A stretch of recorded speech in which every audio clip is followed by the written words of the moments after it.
Hola, ¿qué tal amigos de RTV San Marcos? Sean bienvenidos a este espacio de entrevistas. Y ya está con nosotros el doctor Víctor Peña Rodríguez, quien es físico de la Universidad San Marcos y viene realizando, como ya saben, un estudio llamado Interpolaciones y Extrapolaciones del COVID-19 en el Perú. Estamos entrando en una nueva etapa de la pandemia. Existe un descenso significativo en la curva de fallecidos. Esta pregunta la vamos a responder con el doctor Peña, pero antes le vamos a dar la cordial bienvenida.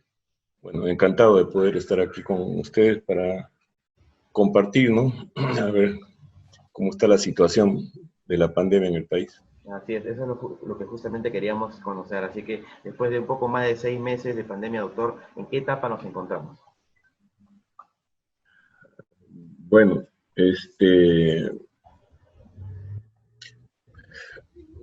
yo diría que estamos en una etapa todavía intermedia, ¿no? Que todavía nos falta un largo camino por recorrer y es ahí donde está la preocupación porque si bien las cifras en las últimas 2 semanas han mejorado un poco, ¿ya? Un poco, eso no está asegurado totalmente, sobre todo con la cuarta fase de la reactivación económica, que incluye la apertura de los aeropuertos, ¿no? Y los intercambios, las migraciones de personas, ¿no? Lo que está demostrado de esta pandemia es de que se trata de una pandemia focal, ¿ya? Que esto tiene origen en un día y luego viene la reproducción, ¿no? A través de las primeras, segundas generaciones. Entonces, supuestamente el foco ha sido el 6 de marzo, supuestamente, no está confirmado, ¿no? Pero las curvas, la morfología de las curvas, hecha en base a esta data deficiente que nos proporciona el MINSA, muestra que ha habido una segunda ola en el mes de mayo más o menos, ¿no? Esa segunda ola podría haber sido producto de un segundo foco o de un rebrote. Los rebrotes o reinfecciones no están determinados, no están estudiados, de manera de que es menos probable asegurar eso. Lo más probable es que haya sido, digamos, un segundo foco, producto de algún vuelo humanitario, y entonces ese es el riesgo. Basta una persona, un segundo foco, para que cause pues toda una desgracia. Entonces, mi principal temor es ese, ¿no? Entonces, en esa situación estamos, con una data que sigue siendo, digamos, insuficiente, que los datos están, ¿no?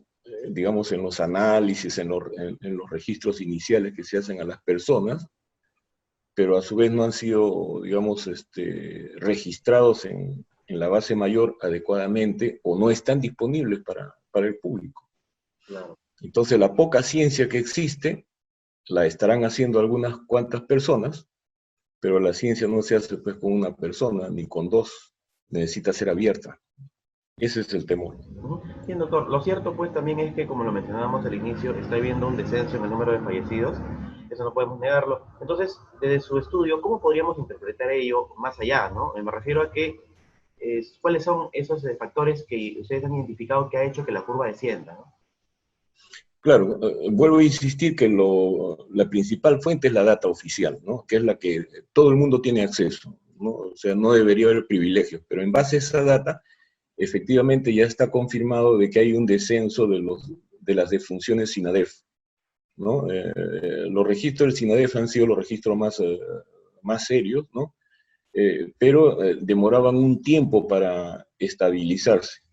Hace 2 o 3 semanas atrás se corregían 30 a 40 días hacia atrás en factores bastante importantes. Ahora no, ahora digamos se mantiene, hay correcciones diarias, pero está dentro del límite. Entonces sí se puede asegurar de que el número de defunciones que llegó en algún momento a estar cerca de 1.900, de 1.000, ¿no?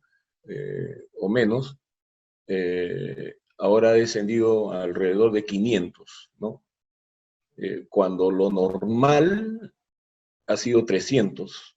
de modo tal de que tenemos 200 en exceso. Y lo que informa, digamos, el MINSA con respecto a las defunciones por COVID confirmados son más o menos del orden de 100, ¿no? Entonces ya nos estamos aproximando a la normalidad.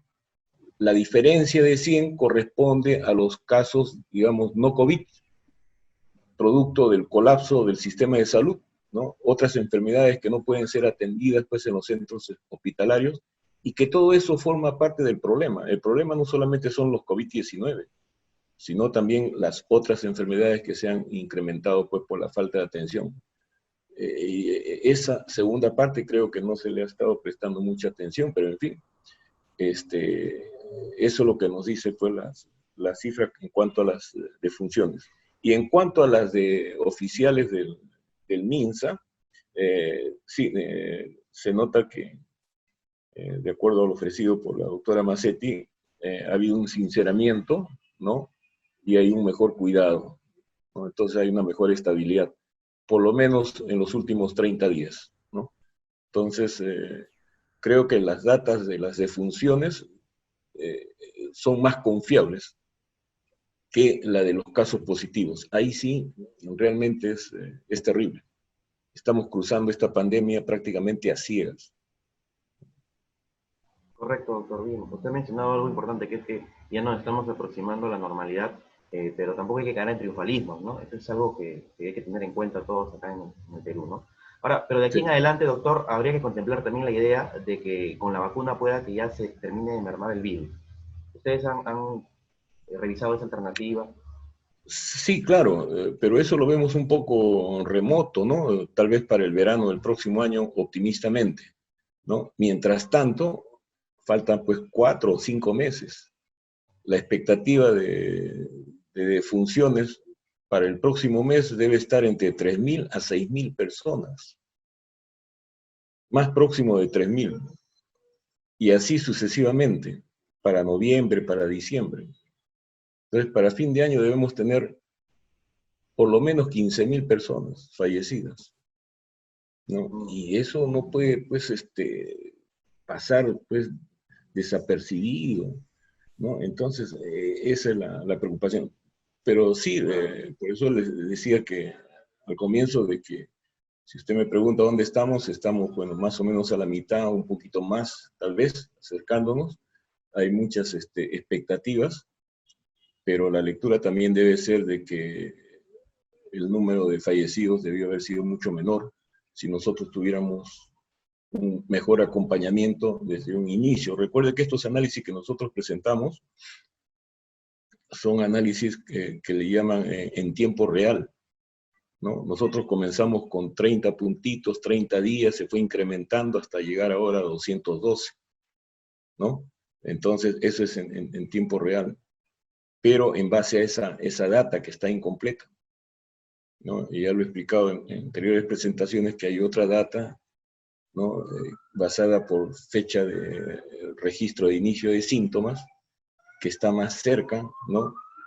de la enfermedad que este registro por fecha de resultados. Este registro por fecha de resultados es pésimo, porque los resultados que se reportan un día no corresponden a los resultados de ese día, ¿no? Sino corresponde también a 7 días anteriores. Entonces la curva está distorsionada. Y ahora cuando vamos a los gráficos del caso de infectados, de la curva de las pruebas rápidas y los comparamos con las pruebas moleculares, la morfología es totalmente diferente. En las pruebas moleculares ya se ve una meseta, en la otra no, se está disparando nuevamente exponencialmente. Y eso por lo que ya hemos dicho insistentemente, ¿no? De que pues con las pruebas rápidas no es la mejor forma de acompañar, digamos, estas estadísticas. Puede ser muy útil, digamos, para casos de diagnóstico, eso es otra cosa. Pero estamos hablando de monitoreo, estamos hablando de estadísticas, ¿no? Para fines estadísticos no es lo más adecuado, y un error que se cometió es no haber invertido pues, más en la compra de los kits o de las pruebas, ¿no?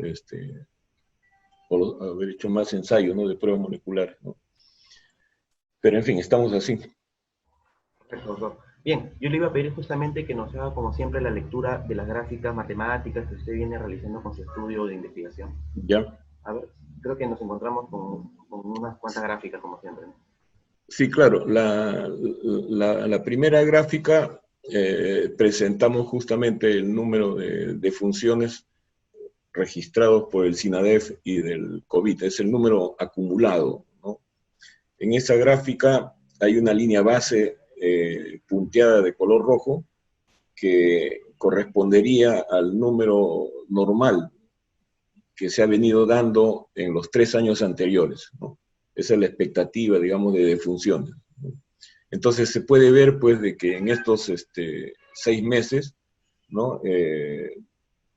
Ha crecido, pues, el número de funciones por encima de lo normal, lo cual es atribuido, digamos, a los fallecidos por COVID confirmados y aquellos que han fallecido por otras enfermedades. Lo interesante de esta gráfica es que en la parte terminal, en la última semana más o menos, usted puede ver ahí, hay un pequeño detalle, que la curva empieza a inclinarse a favor, a disminuir su inclinación, ¿no? Buscando que aproximarse a la línea punteada de color negro, que sería la normalidad, ¿no? Entonces, esa gráfica, digamos, es un buen indicador, ¿no? De que, digamos, estamos en esa fase de recuperación de la normalidad, ¿no?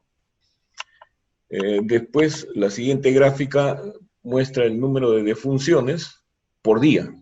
El anterior fue el número de funciones acumulado, acá es por día. Y también se puede observar, pues, de que hay una disminución del número de defunciones registradas por el SINADEF. Y también se observa una disminución del número de defunciones, ¿no?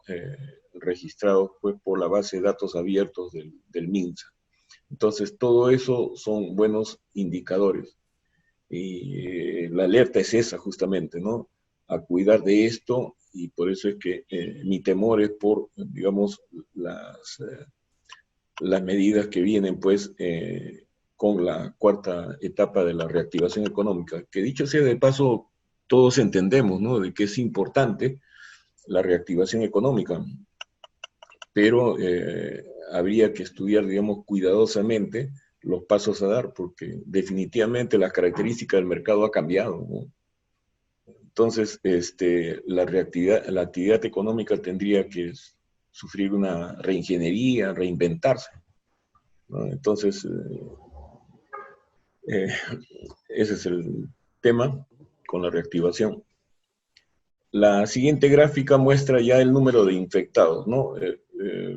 Casos positivos, pero con las pruebas PCR. Como usted puede ver, ¿no? Ya hay una ligera tendencia a ingresar a una meseta, ¿no?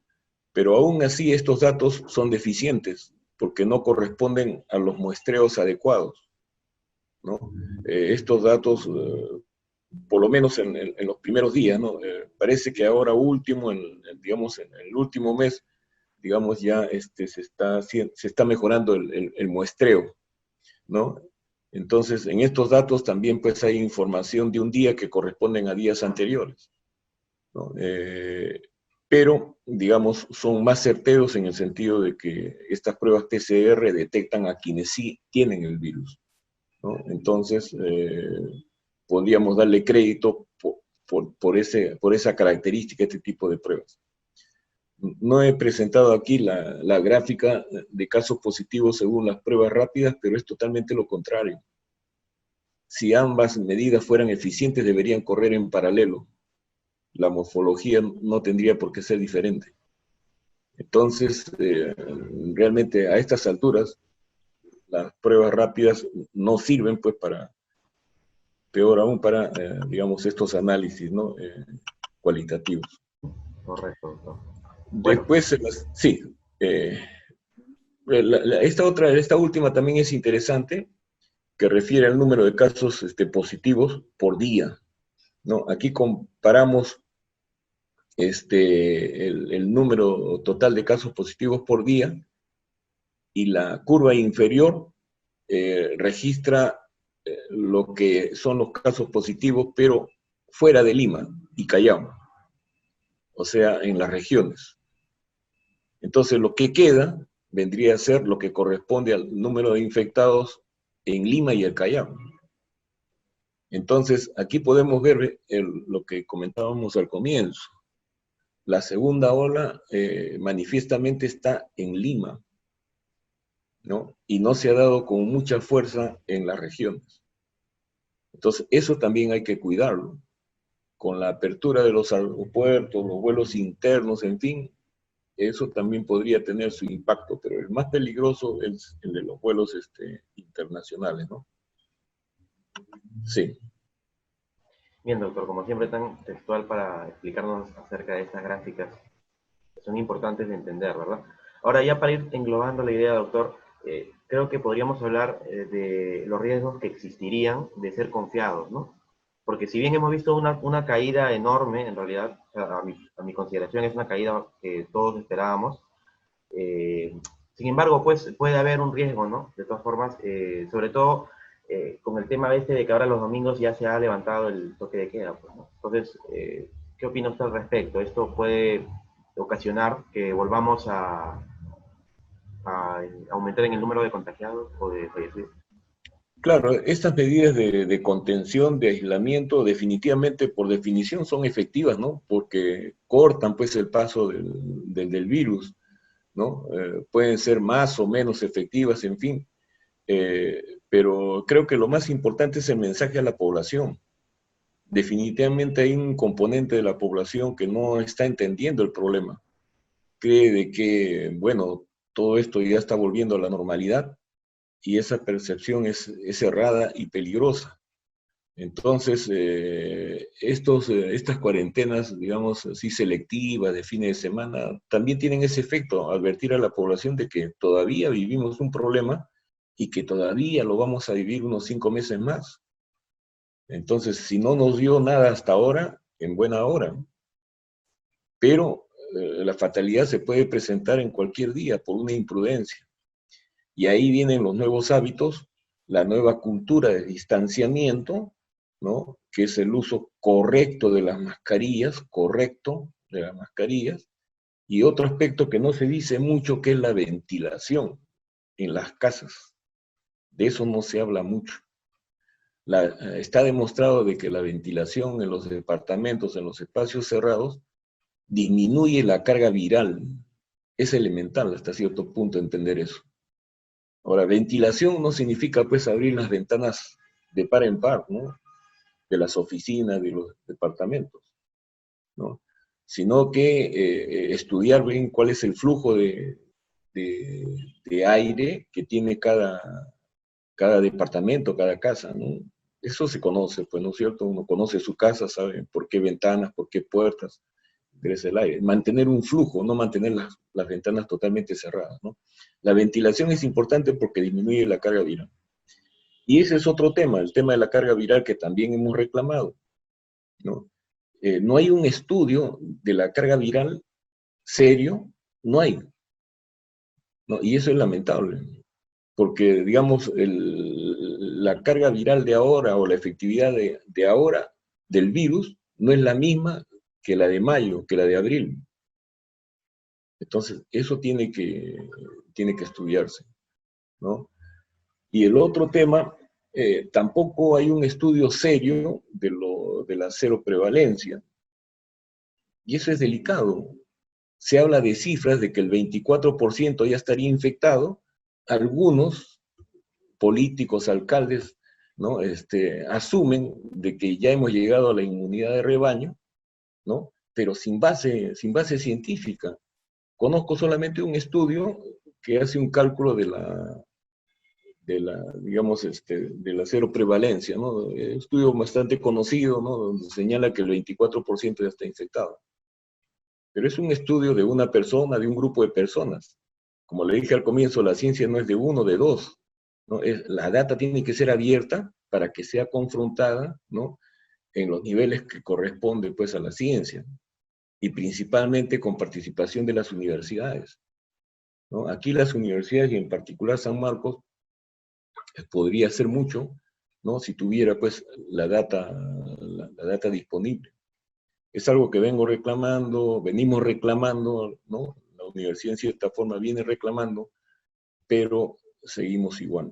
Nos quedan 5 meses más por lo menos, y cruzarlo así, con una data incompleta que no nos permite ver, sin estudios validados de cero prevalencia, sin estudios de la carga viral, sigue siendo un riesgo. Lo que nos queda a nosotros, a las familias, es tomar los otros cuidados, ¿no? O sea, tomar conciencia del aislamiento, ¿no? Tomar conciencia de que no hemos salido todavía del problema, ¿no? Y cuidar estos dos aspectos. Correcto uso de las mascarillas, no es simplemente ponérselas, ¿no?, en cualquier forma, sino el correcto uso, ¿no? Evitar el contacto con otras personas, ¿no? Y sobre todo la ventilación, porque en las viviendas de Lima existe mucho hacinamiento, muchas personas que están en espacios reducidos. La ventilación es fundamental.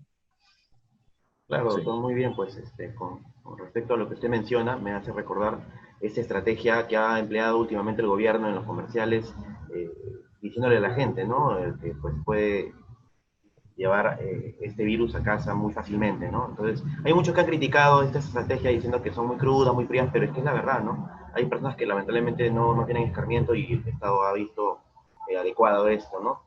Así que eso también va un poco, creo que con el comentario que usted menciona. Sí, claro. Bien, doctor. Ahora, ¿qué prosigue para sus estudios, ya para ir terminando, ¿no? ¿Qué prosigue para el equipo de investigadores que viene realizando este trabajo de interpolaciones y extrapolaciones?